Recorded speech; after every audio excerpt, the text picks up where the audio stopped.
Have you ever wondered what it would be like to experience flight in VR? Sure. I always did too, and this is one of the very first games I ever tried out for VR. This is one of the very first games I ever tried out for VR. And I'm pretty sure you hated it. I absolutely despised it. This is Windlands. Hey guys, this is Moriarty. And I'm CryptoSpook. It was billeted as one of the most nausea-inducing games you could buy. And that's hard to dispute. This game made me so incredibly ill, I could not play the game. I can't particularly blame you for that, because it involves running at high speeds, jumping through the air, and swinging on rope tethers that attach to your hands.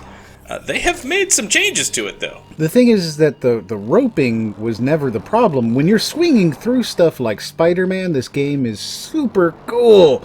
But it's the running around part that just, my body couldn't handle it. I can't say I blame you for that particularly. I absolutely loved it and wished that it was better. And the developer apparently went out of their way to try and make the game better by making the ropes more controllable. They used to just be these static objects that I didn't quite understand, and now they have the ability, you can stop the rope or lengthen the rope, so you can kind of like pull yourself back up or let yourself down and then slingshot yourself forward. This game is a jump puzzle that is all about managing your momentum. Yeah, and the ropes used to be, they would just kind of slowly pull you towards the thing you were connected to.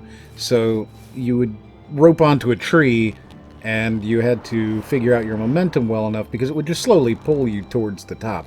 And in order to climb on top of things, you ended up doing this really awkward, like, shoot and pull thing to try and get yourself up on top of everything. You couldn't actually control anything. It was very, very disorienting, but when you did get the swinging right, man, that was cool. It was absolutely amazing. Flying through the air, swinging from tree to tree, you were Tarzan, you were Spider-Man, you were some kind of mythical superhero, flying through this gamescape, which is unlike anything I've seen before or since. Yes. This reminds me, this is like something out of Zelda or something, you know? Yeah, and then you would land on the ground and have to walk, and it was instantly just nausea-inducing and horrible and terrible and not very fun at all until you got back to swinging again. And unfortunately, there were huge sections of the map where you had to walk, which just ruined it. The jumping movement thing, it just didn't work, and oh man. This game gave me a headache for 2 or 3 days after playing it. So I will say that I believe they may have fixed the issue that you're describing here, because there used to be just the one set of controls and then you could go into advanced mode. Everything about the controls is configurable. You can somehow use your mouse and keyboard or a game controller. I don't know how any of those things would work, but it's apparently possible. And I think that you could probably figure out how to get it into a mode that you would enjoy.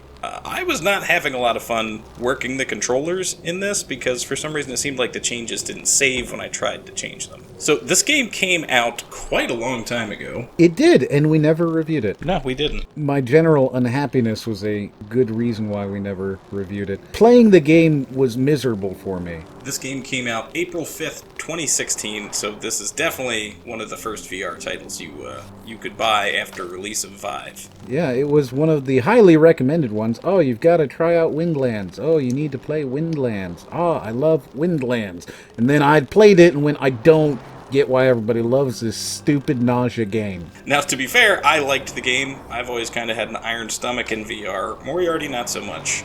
So we're slightly different in that regard. I thought the game was great, but I also thought that it was too hard.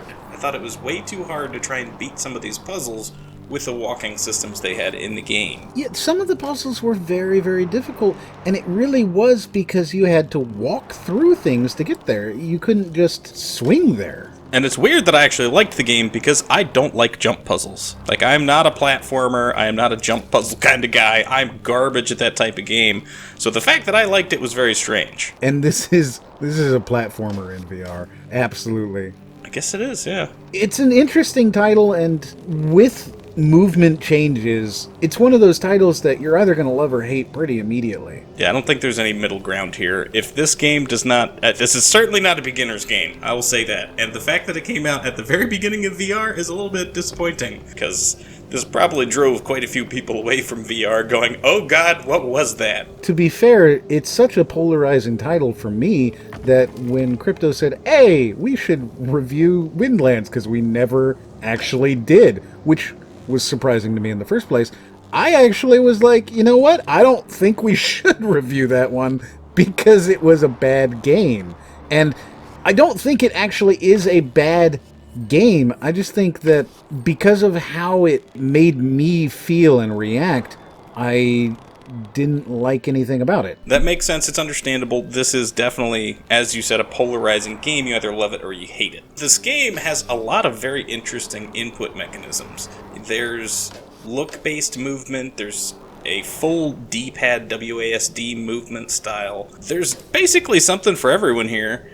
If you like it, you might like it. If you don't like it, you're gonna hate it. It was the look-based movement that made me just die. You had to look and press the D-pad at the same time, and it was very quick. I don't know, something about the way that it moved just made me feel like I was going to die. It just, I don't know. And that movement was never used in any other game ever again, as far as I can recall. So hopefully the entirety of the industry learned that that is exactly the wrong way to have movement in a game. Yes, I agree. Your face should never be an input method. It shouldn't be. It really shouldn't be. Now, I mean, you know, if you're in an adventure experience and you need to look at stuff, I kind of get that, but it shouldn't be how you move around. No good. No good. The chief complaint that I recall that you had was it was too difficult. It still looks difficult. It's still really hard. It's a puzzle. These games are puzzles. It's not only a platformer, it's a jumping puzzle as well. And yet you still enjoyed it. I still enjoyed it. I didn't think it was a bad experience. I think that the level design itself is beautiful. I mean, if you look at these things are just whimsical and crazy. You got these spires just shooting up into the sky for no good reason. For no good reason. And some of the other levels, there's like this giant guy in the sky. I think people can enjoy this game if they've got their VR legs, but I don't think anybody should try this game without having their VR legs. Yeah, you really do need to be comfortable at VR before you even decide you're going to pick up Windlands. And it's not exactly a cheap title either, so if you're going to pick it up, you don't want to end up refunding it because you weren't prepared. This is not something you pick up if you're a first-time VR player, and it's probably not something you pick up until you've been playing VR pretty consistently for a while. A couple 100 hours. I will tell you that this is still the game that I think has the swinging fun part going on better than anything else. You are absolutely right. There is no other game so far that has translated so well the experience of flight and movement, and I think it's entirely based on that wind sound that you hear in your ears. There's something about swinging through the trees when you get those couple of moments where, and that's the problem really, is it's only a couple of moments, but when you get those couple of moments where you're swinging through the trees, grabbing onto the next one, moving on, you feel like Spider-Man, really feel like Spider-Man, going through the cities and just kind of swinging through. It's a very cool feeling, and when you do get those, man, it's neat.